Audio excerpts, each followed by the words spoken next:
Welcome back to the channel, and tonight we are going dark. Because somewhere in the world, right now, a plane is being hijacked, a stadium is being targeted, a virus is being weaponized, and the only thing standing between civilization and chaos is a ghost. A man who doesn't exist on paper, who operates in the space between governments, who answers to no flag but his own conscience.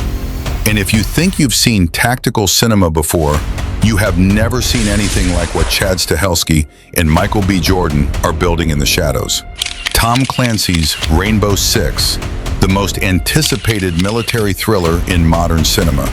The film that will finally answer the question that has haunted the Tom Clancy universe for 3 decades. Who is John Clark really, and what price does a man pay to become the weapon that protects the world from itself? The journey began in 2021 with Without Remorse, a brutal origin story that cost $65 million, went straight to Amazon during the pandemic, and introduced audiences to John Kelly, Navy SEAL, widower, vengeance machine, played by Michael B. Jordan, with a physical intensity that announced him as the defining action star of his generation. A performance so committed, so physically punishing, that it didn't just launch a franchise, it demanded one.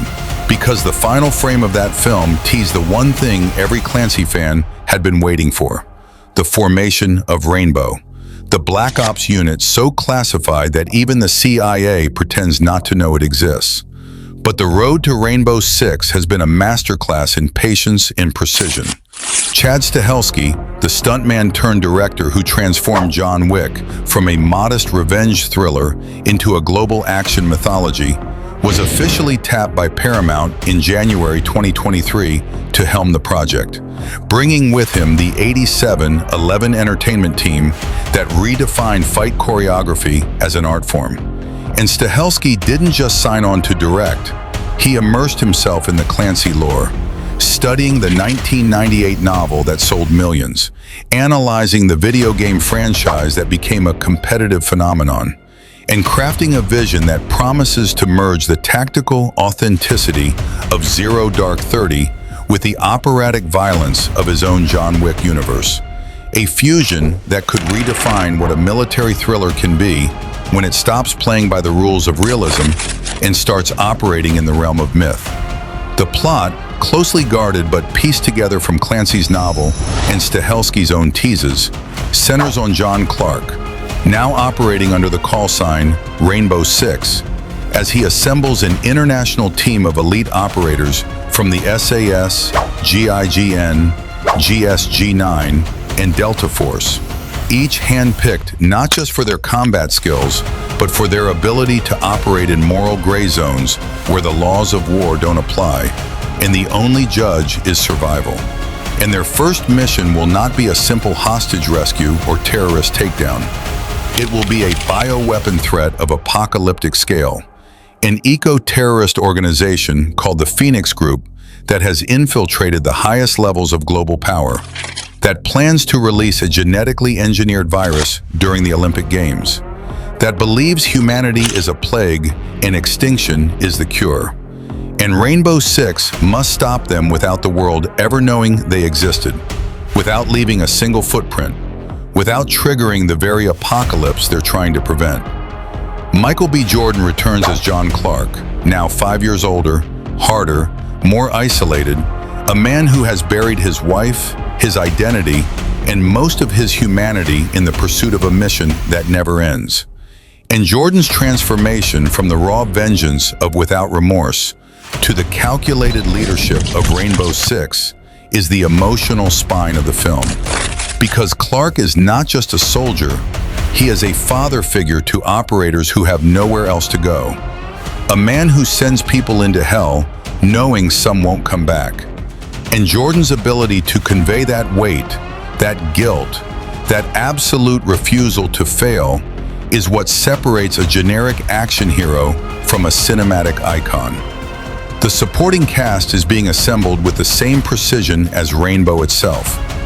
Whispers of international stars joining as team specialists.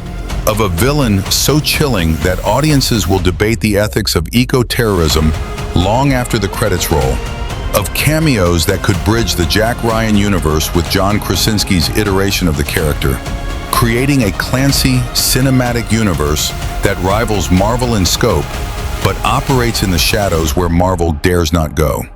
The action sequences, choreographed by Stahelski's 8711 team, promise to revolutionize tactical cinema. Close quarters battle in a hijacked airliner where every bullet could decompress the cabin. A siege on a mountain fortress where altitude and ice are as deadly as enemy fire. A stealth infiltration of a biolab where silence is survival, and one wrong footstep triggers global catastrophe. All captured with the gun-fu precision that made John Wick laugh fails. The production design is building a rainbow headquarters that exists in the negative space of the world. A converted aircraft hangar in the English countryside, screens showing every hotspot on Earth, a war room where decisions that affect millions are made by a handful of people who will never be thanked, never be known, never exist in any database. And that isolation, that invisibility, is the true cost of Clark's service. He saves the world but can never live in it.